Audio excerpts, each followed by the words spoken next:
Joining me now is Congressman Gregory Meeks of New York. He's the ranking member of the House Foreign Affairs Committee. Congressman Meeks, thank you as always for coming to the Saturday show. I want to pick up with you. Thank you. I want to pick up on the words of Senator Lindsey Graham, because I found it curious that, one, he goes out there and says that President Zelensky was disrespectful, but then says that President Zelensky needs to resign. Now, you have said that you believe that this meeting was that this whole showdown was a setup. But was it a setup for that sole purpose, to lay the groundwork to push Zelensky out of office? Well, that is part of the deal because that's what Vladimir Putin wants. He wanted it back in 2016 when he was president the first time. He wants it now more than ever because he wants to control and take over Ukraine. That's part of what this is about, and destroy NATO. That's part of this also. Vladimir Putin, when he's attacked, he thought that he would be able to break up NATO and break up the European countries. When in fact, under the leadership of Joe Biden, NATO got stronger. For the first time, Sweden and Finland, who had been historically a neutral country, decided that they needed to join NATO to protect themselves from the thug Putin.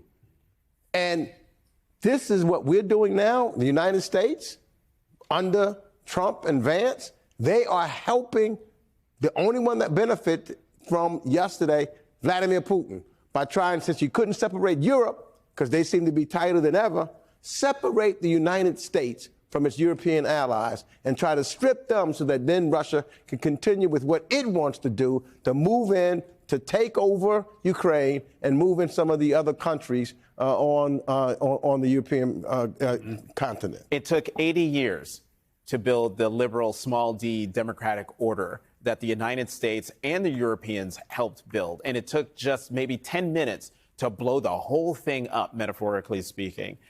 How concerned, you're the ranking member on the House Foreign Affairs Committee. Not sure if you have heard from any of your European counterparts, but how concerned are they that they just witnessed the end of NATO? They're very concerned. We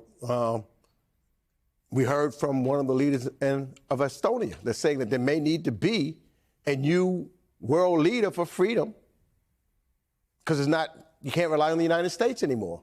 I am very concerned. They're all moving away and saying that we cannot depend upon the United States to be the trusted ally that it has been for the last 80 years, that we've got to look at just ourselves. And what is very concerning to me is some of my Republican colleagues who said that they were with Zelensky yep. and said that they want to, sustain and work with him, and they were beating up and trying to, with Joe Biden. Where are their voices now?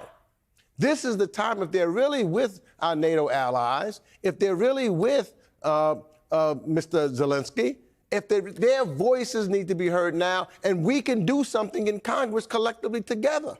But we don't hear from them. In fact, we hear them flip-flopping, as you just showed with Lindsey Graham, siding with Vladimir Putin. Now, one other thing, Jonathan. Yep.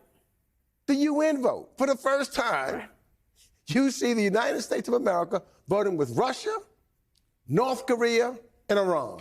Yes, in answer to your question, it changes the diplomatic world and where we've been for the last 80 years. One more question on this, and I have to ask you about what's going on here in New York. The likelihood that the next step from President Trump and the Trump administration is to withdraw American troops from Europe, from the big base at Ramstein in Germany. I'm very concerned about that. I'm very concerned what he will say on Tuesday night at the State of the Union. Everything's up in the air here.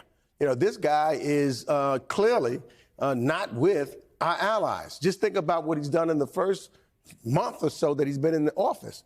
All of our allies he has dealt with as adversaries. All of our adversaries he's dealt with as allies.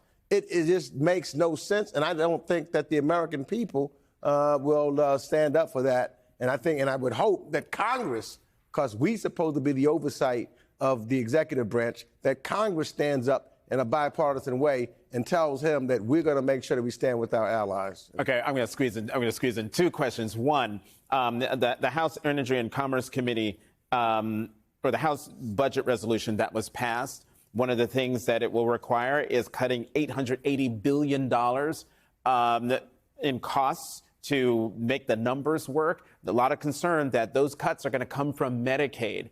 The Republicans and Speaker Johnson are like, no, don't worry about it. No, nowhere does it say Medicaid in the budget resolution. But that's what's going to happen. There is no place else to take the money from. So you will see that happen. You saw Republicans, holding out until the vote actually took place. Mm-hmm.